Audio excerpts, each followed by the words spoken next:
විද්‍යා හා තාක්ෂණ අමාත්‍යාංශය යටතට විධාතා වැඩසටහනට පත් කිරීමෙන් පසුව ගරු අමාත්‍යතුමා විධාතා වැඩසටහන තනිව කරන්න පුළුවන් වැඩසටහනක් නොව සියලුම අමාත්‍යාංශ විශ්වවිද්‍යාල එවාගේම ආයතන එකතු කරලා එකමුතුව කටයුතු කරන්න ඕනේ වැඩසටහනක් බව ප්‍රකාශයට පත් කරලා ඒ සඳහා නව ස්ට්‍රැටජික් ප්ලෑන් එකක් සකස් කරලා අමාත්‍ය මණ්ඩල අනුමැතිය ලබා ගත්තා. ඒ අනුව එක් ප්‍රතිඵලයක් තමයි මේ ඉන්කියුබේෂන් සෙන්ටර් කියන සංකල්පය. අපි මේ අද විවෘත කරන ඉන්කියුබේෂන් සෙන්ටර් එක ආරම්භයක් විතරයි.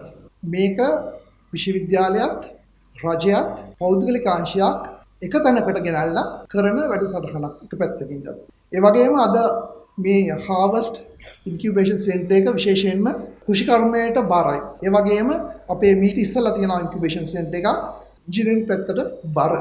ඒ ප්‍රදේශයට සහ ඒ අවශ්‍යතාවන් වෙනුවෙන් අපිට හැම පැත්තම ඉන්කියුබේෂන් සෙන්ටර්ස් දාන්න පුළුවන්. කෘෂිකර්මාන්තය, කර්මාන්ත, IT ක්ෂේත්‍රය ඒ විදිහට අපිට ඒවා තව දුරට පුළුල් කිරීමේ හැකියාව තියෙනවා. අනිත් පැත්තෙන් මේ ඉන්කියුබේෂන් සෙන්ටර් එක දැන් අපිට ටෙස්ටිං ගොඩාක් විතර කරනවා. ඒක එක දෙයක් විතරයි ඉන්කියුබේෂන් සෙන්ටර් එකේ. එතකොට මේ මීට වඩා මේ ප්‍රොඩක්ට් ඩිවෙලොප්මන්ට් එකක් අලුත් නිෂ්පාදනයක් හැදීම ඒකට උරදීම ඒ සඳහා අවශ්‍ය යන්ත්‍ර සූත්‍ර මෙතන පාවිච්චි කරන්න ඉඩ දීම යම් අර කිව්වා වගේ කෙටි කාලයකට ඒ ව්‍යවසායකයා යම් ආර්ථික හැටි යම් මට්ටමකටපත් වෙන තුරු ඒ දේවල් මෙතන කරන්න ඉඩ පහසුකම් සැලසීම ඒක තමයි ඉන්කියුබේෂන් සෙන්ටර් එකේ තව අදහස. ඉතින් ඒ නිසා අපි බලාපොරොත්තු වෙන හැම විශ්වවිද්‍යාල ඉන්කියුබේෂන් සෙන්ටර් එකක් ක්ලස්ටර් එකක් හැටියට ඒ යුනිවර්සිටි ඉන්කියුබේෂන් සෙන්ටර් වට මිනි ඉන්කියුබේෂන් සෙන්ටර්ස් තියෙනවා. ඒවා විධාතා අපේ සයන්ටිෆික් ඔෆිසර්ස්ලා ඉන්නේ.